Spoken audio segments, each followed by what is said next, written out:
Alappuzha Vandanam medical കോളേജിൽ ആയിരക്കണക്കിന് രോഗികൾക്ക് ഭക്ഷണം നൽകുകയാണ് ചങ്ങനാശ്ശേരി അതിരൂപതയിലെ പൊടിപ്പാറ ഇടവകയിലെ ഫാദർ സോണി മുണ്ടുനടക്കിലും ഇടവകക്കാരും ചേർന്ന്. മദർ തെരേസയുടെ തിരുനാൾ ദിനത്തിലാണ് അച്ഛൻ തന്റെ ശുശ്രൂഷകൾക്ക് തുടക്കമിട്ടത്. യഥാർത്ഥത്തിൽ സോണി അച്ഛൻ ഭക്ഷണ വിതരണ ശുശ്രൂഷയ്ക്ക് തുടക്കമിട്ടിട്ട് 24 വർഷം പിന്നിട്ടിരിക്കുന്നു. കോവിഡ് കാലം സോണി അച്ഛന് മറക്കാനാവില്ല. 3 മാസം 3000 പേർക്ക് 3 നേരം ഭക്ഷണം നൽകാനും അച്ഛനും ടീം അംഗങ്ങൾക്കും കഴിഞ്ഞു. 1/4 നൂറ്റാണ്ട് മുമ്പ് അതിരമ്പുഴയിലെ അഭയഭവനിൽ 25 പേർക്ക് പൊതിച്ചോറ് കൊടുത്തുകൊണ്ടാണ് അച്ഛൻ ഈ ഭക്ഷണ ശുശ്രൂഷയ്ക്ക് തുടക്കമിട്ടത്.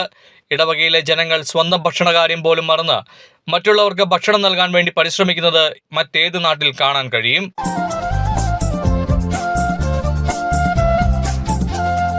യേശു വിളിക്കുന്നു, എന്നും യേശു വിളിക്കുന്നു.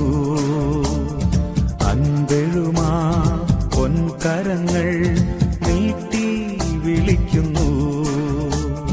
അൻപെഴുമാ പൊൻകരങ്ങൾ നീട്ടി വിളിക്കുന്നു.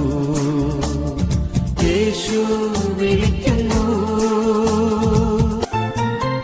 ഉള്ളം തകർന്നവരേ വാ, ഉണ്മയാമെന്നന്തികേ ഉള്ളലിഞ്ഞാശ്വാസമേകാൻ ഉള്ളവൻ ഞാനില്ലയോ? യേശു